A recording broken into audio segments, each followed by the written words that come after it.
Welcome to online study channel. আজি আমি word কাক বলে উদাহরণ সহকারে আলোচনা করিম। হোয়াট ইজ ওয়ার্ড অর্থাৎ ওয়ার্ড বা শব্দ কি? A letter or a group of letters that creates a complete meaning is called word অর্থাৎ সম্পূর্ণ অর্থ সৃষ্টি করা আখর বা আখরের গোটক শব্দ বলা হয়। এক্সাম্পল ম্যান, ইয়াত তিনিটা বৰ্ণ আছে, তিনিটা বৰ্ণ লগ লাগি অৰ্থ প্ৰকাশ কৰিছে, গতিকে এইটো এটা শব্দ বা ৱাৰ্ড। বক্স, এইটো এটা শব্দ, ইয়াতো বক্স ইয়াৰ অৰ্থ আছে বয়।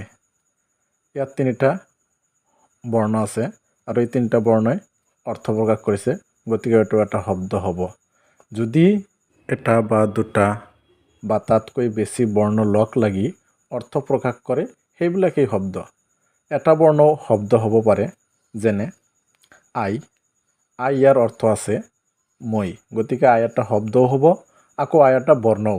ঠিক একেদৰে এও এটা শব্দ হ'ব, যিহেতু ইয়াৰ এটা অৰ্থ আছে এ মানে এটা, ঠিক এটা বৰ্ণও।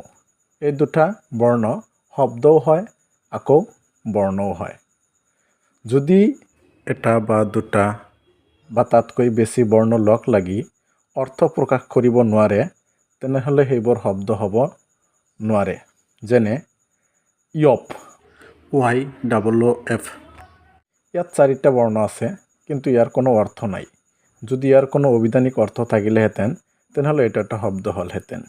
ঠিক একেদৰে মেণ্ট, ইয়াত চাৰিটা বৰ্ণ আছে, কিন্তু ইয়াৰ কোনো অৰ্থ নাই, গতিকে এইটো এটা শব্দ হ'ব নোৱাৰে। শব্দ হ'বলৈ হ'লে অৰ্থ প্ৰকাশ কৰিবই লাগিব। মনত ৰাখিবলগীয়া কথা, শব্দ এটা হ'বলৈ হ'লে তাত ভাৱেল থাকিব লাগিব। আজিৰ ভিডিঅ'টো এইখিনিয়েই।